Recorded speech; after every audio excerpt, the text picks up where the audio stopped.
Bonjour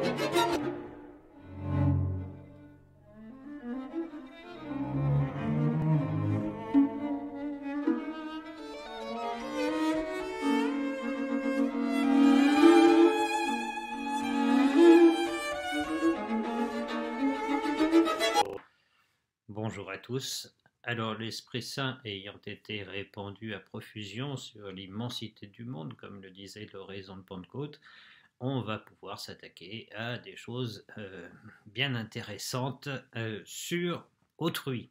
Alors, aujourd'hui, je vais vous parler d'un auteur début du XXe siècle, Max Scheler, qui est alors un disciple de Husserl, je ne sais pas, en tout cas quelqu'un qui est strictement contemporain d'Husserl et qui a pris, d'une certaine manière, la méthode phénoménologique d'Husserl à son compte.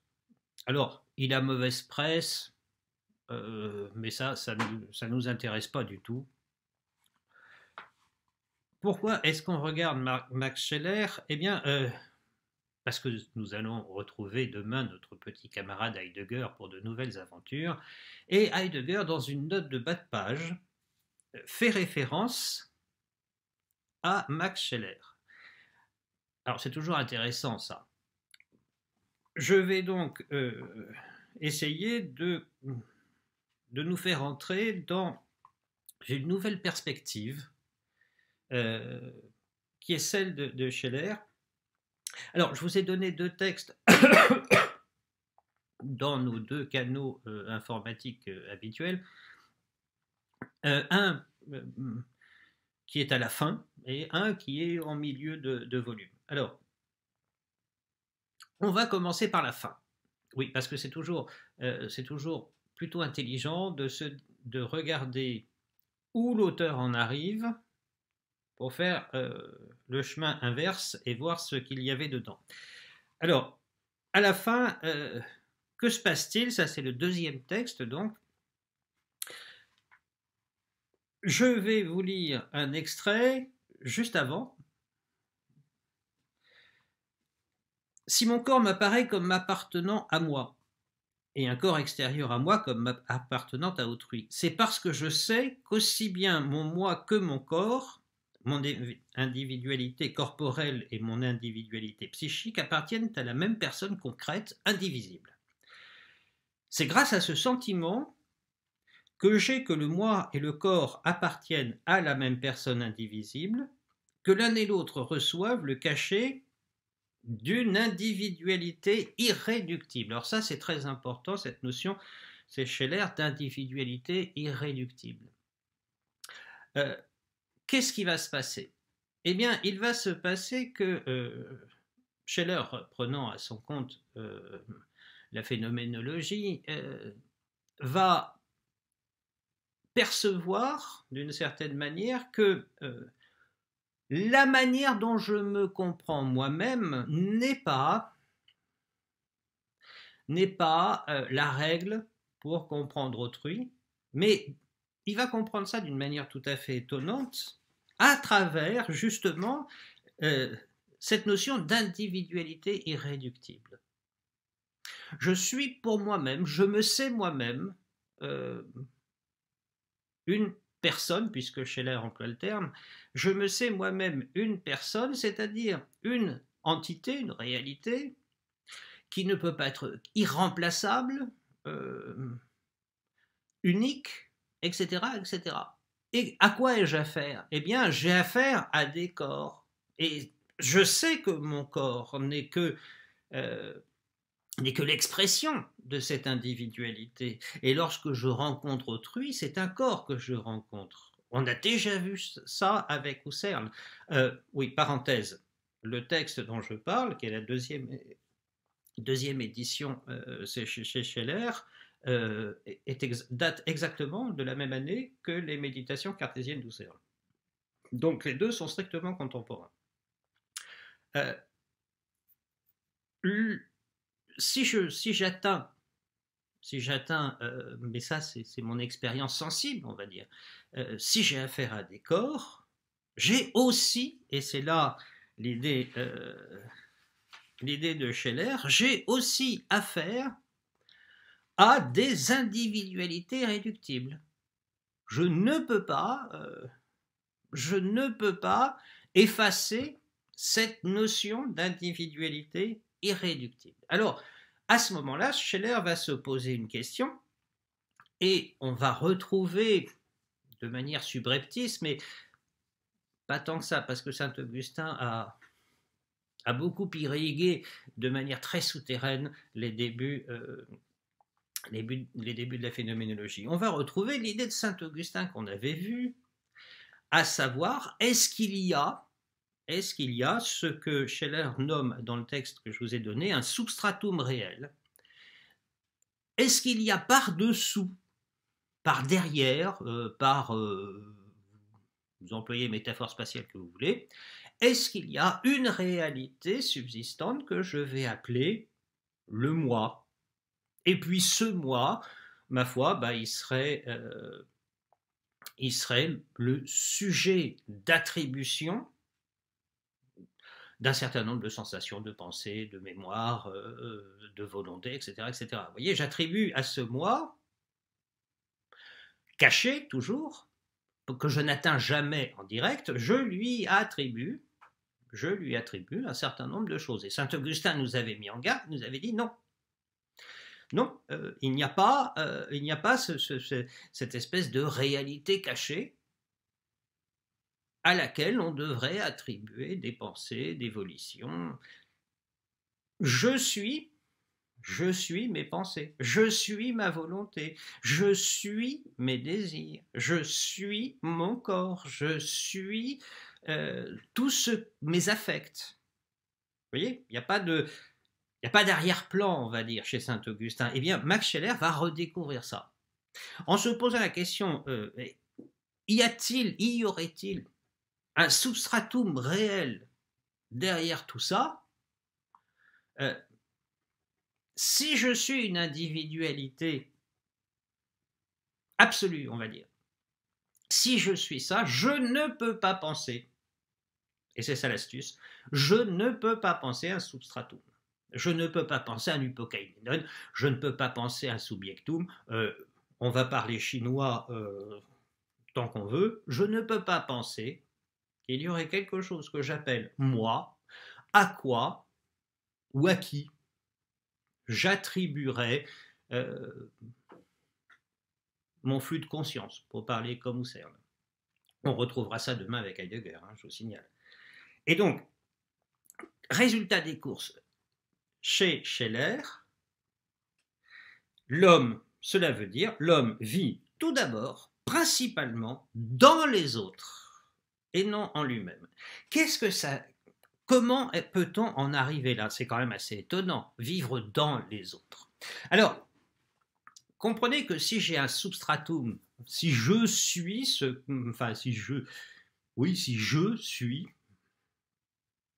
quelque chose, un bidule, à quoi je vais attribuer tout ce que je pense, etc.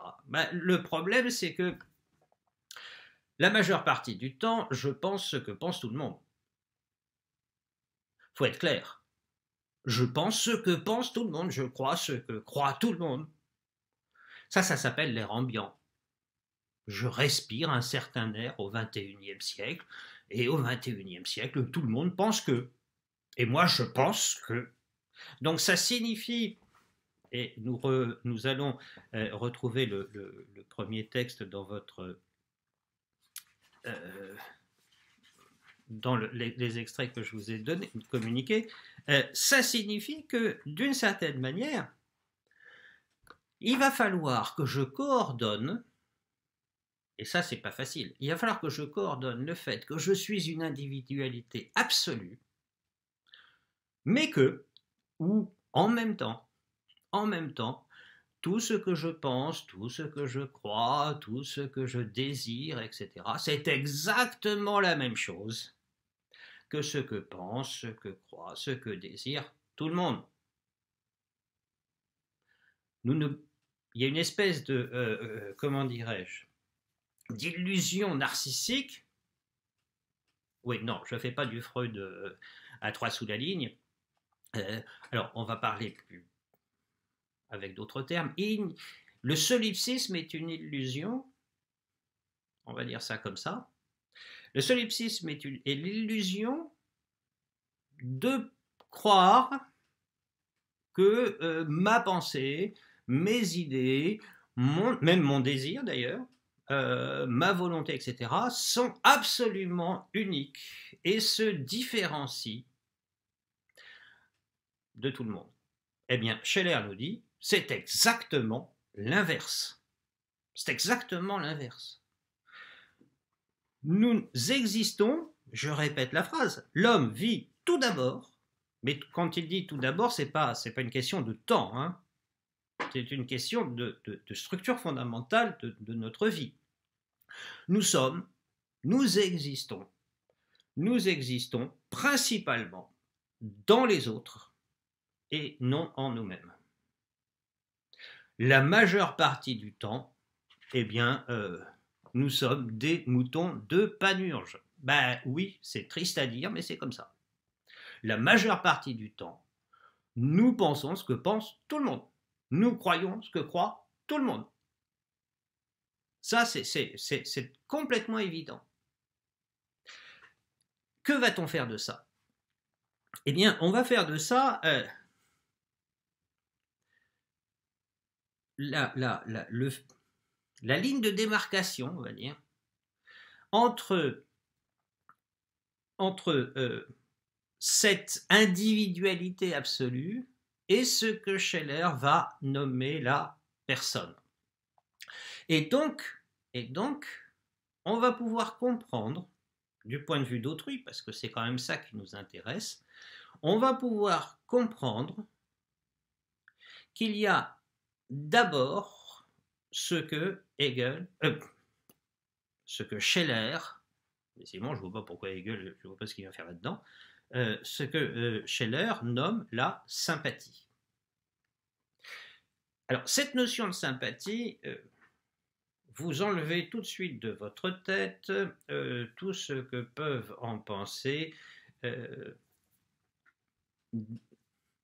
des hebdomadaires pour jeunes femmes au foyer s'ennuyant à périr. Ça, on enlève. La sympathie chez Scheller, c'est quelque chose de très précis. C'est ce rapport avec autrui dans lequel, attention, dans lequel autrui se révèle et où je me révèle à moi-même par autrui comme un individu absolu. Donc vous voyez, je me perçois moi-même dans mon absoluité. Mais j'existe comme tout le monde. J'existe dans les autres. Vous voyez? Que vient faire la sympathie? Enfin, comment Scheller analyse-t-il la sympathie? Eh bien, il analyse la sympathie justement comme ce qui pose un rapport d'altérité complet et initial. La sympathie, loin d'être une preuve de l'identité essentielle des personnes, là je suis en train de citer le texte que je vous ai donné, suppose plutôt leur différence essentielle. La sympathie, ce n'est pas un rapport du même au même. La sympathie chez Scheller, ce n'est pas ce qui fait que je me rapporte à un autre moi-même sous une forme, on va dire, agréable ou désagréable, parce que la sympathie, ça va avoir chez Scheller deux colorations, on va dire, l'amour et la haine. Donc là, on est aux extrêmes à chaque fois. Ce n'est pas, par exemple, si j'aime quelqu'un, je ne me rapporte pas à une image de moi-même. Il n'y a de réalité de la sympathie qu'à la mesure de la différence qui est posée. Ça, c'est fondamental parce que là, justement, ce qui est posé par Scheller, ce n'est pas un alter ego, c'est-à-dire un moi autre, mais c'est d'abord un alter. Alors, je continue le texte. S'il est vrai que la fonction de la véritable sympathie consiste à détruire l'illusion solipsiste, moi et le reste du monde, et moi je pense, moi j'ai des pensées uniques, et seul moi peux penser mes propres pensées, ce qui est complètement idiot, puisque je crois ce que tout le monde croit, je pense ce que tout le monde croit, et je pense ce que tout le monde pense, donc, bon, donc cette illusion solipsiste est détruite par l'analyse qu'en fait, l'analyse de la sympathie que fait Scheller. Donc, s'il est vrai que la fonction de la véritable sympathie consiste à détruire l'illusion solipsiste et à nous révéler ainsi comme ayant une valeur égale à notre réalité, la réalité de l'alter en tant qu'alter. Elle ne peut avoir en même temps pour fonction de nous fournir la vague et obscure connaissance au terme de laquelle l'ego et l'alter n'existeraient réellement, etc. Donc vous voyez, l'analyse, pour nous c'est assez précieux. Pourquoi? Eh bien parce que l'analyse de la sympathie, c'est justement ce qui permet de poser un autre. Non pas mon image, mais ce qui va être autre. Et c'est parce qu'il y a altérité qu'il peut y avoir sympathie. C'est parce que justement, nous sommes toujours confrontés dans notre vie quotidienne, bien sûr, parce que nous sommes toujours confrontés à un autre, une autre, qu'il peut y avoir sympathie. La sympathie chez Scheller et cette relation, ce flux de conscience, puisqu'on est en phénoménologie, qui fait apparaître l'autre en tant qu'autre, non pas comme moi autre, mais comme autre possible moi. Possible moi, parce qu'on n'oublie pas que Scheller s'est posé la question. Est-ce qu'il y a un moi derrière tout ça? Il ne répond pas, Heidegger ne répondra pas plus, parce qu'il y a Saint-Augustin derrière. Tous ces gens-là connaissaient Saint-Augustin, attention. Hein. Donc, on va y aller doucement, avec ce jeu transcendantal qui accompagne toutes mes représentations, comme disait Kant. On va y aller doucement. Je ne vais pas le supposer, parce que je ne sais pas. Je ne vais pas le supposer. Donc, ce qui m'est donné dans la sympathie, c'est l'apparition de autrui comme autrui, de l'autre comme autre, et non pas de l'autre comme le même que moi. Ce n'est pas, encore une fois, parce que l'autre est à peu près le même que moi que j'ai un rapport de sympathie. C'est parce que il y a sympathie, donc la sympathie est donnée, et la sympathie fait apparaître cette altérité d'autrui comme altérité, et non pas comme image de ce que je suis. Alors, bon, c'est un peu cavalier, je vous l'accorde, comme façon de faire. Nous allons un peu trop vite avec Scheller, mais nous irons encore aussi vite avec, avec tous ceux que nous regarderons jusqu'à la fin de l'année. Que pouvons-nous tirer de ça? D'abord, ce qu'en tirera Heidegger, ce que nous avons déjà vu avec Husserl,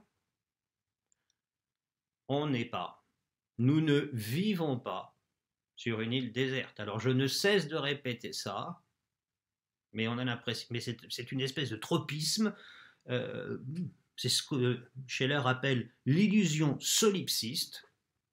Je pense comme si j'étais seul au monde. je veux comme si j'étais seul au monde. Et quand on définit la liberté, quelle est la définition? Quelle est la définition que tout le monde pense, que tout le monde a? Donc c'est dire que c'est pas la mienne. La liberté, c'est de faire ce que je veux quand je veux. C'est affligeant. C'est affligeant. Pourquoi? Eh bien, tout simplement parce que ça, c'est la pure illusion solipsiste. Je. Ben non, pas je. D'abord, parce que quand je dis ça, je dis ce que tout le monde dit. Donc, c'est même pas moi qui le dis. C'est même pas moi qui le pense, puisque tout le monde le pense. Faites, il suffit de faire une espèce comment dirais-je, de questionnaire dans la rue. Qu'est-ce que la liberté? Cette définition-là, c'est 99,9% des gens. Donc ça veut dire que c'est personne. Et ça veut dire que ça n'est pas vrai. Ça n'est pas vrai, parce que justement, c'est une pensée qui ne rejoint pas, mais en aucune manière, cette unité, cette identité personnelle à la manière de Scheller. Voilà. C'est ce que tout le monde pense, mais dire ça, réfléchir à la liberté de cette manière, c'est réfléchir dans cette illusion solipsiste. Moi, je. Mais il n'y a pas de moi. Mais il n'y a pas de moi. Alors, Scheller nous dira, il y a d'abord un nous qui fonde je tue. Bon, ça c'est trop compliqué, je vous le laisse. Mais ce qui existe, c'est la présence immédiate, évidente, d'autrui. C'est ça qui existe. Enfin, a priori, vous avez un papa, une maman, moi aussi, et c'est le minimum syndical. Lorsque cette réalité est défaillante, elle est source de douleur, de malheur. Mais elle est là, même défaillante. Il faut quand même, j'allais dire, faudra peut-être un jour cesser de penser selon cette illusion solipsiste. Pourquoi? Alors c'est maintenant que nous allons pouvoir entrer dans les vrais problèmes. À partir du moment où je vais percevoir que, alors on va garder le terme de sympathie puisqu'on est chez Scheller ce matin.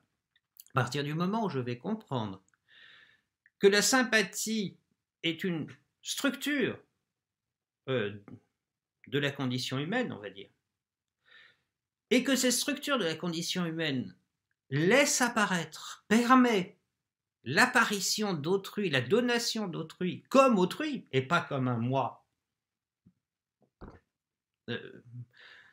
qui s'est projeté, on va dire.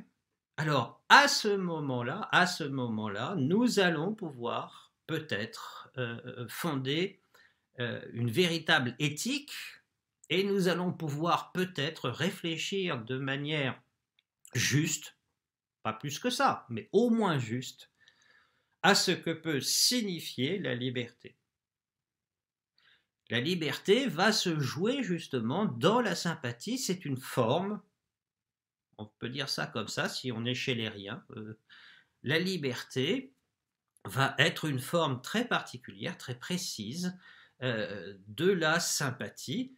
Pourquoi? Parce que, je vous l'ai dit, la sympathie chez Scheller va être analysée dans ces deux extrêmes, amour et haine. Et la liberté, alors Scheller ne va pas jusque-là, mais nous on peut y aller, la liberté c'est ce que laisse percevoir la sympathie dans son extrême amoureux, c'est-à-dire que c'est une liberté pour autrui, puisque autrui est ce qui apparaît dans la sympathie. Donc la liberté va être une liberté pour autrui, et l'éthique va pouvoir être fondée sur une existence avec et pour autrui. Voilà ce qu'on peut tirer ce matin de Scheller. Alors, demain, nous retrouvons notre petit camarade Heidegger, parce que Heidegger va reprendre ce que nous avons dit ce matin, et va se retrouver aussi, avec les problèmes de la détermination de l'altérité. Et on va voir que ça va coincer un peu. Voilà. À demain.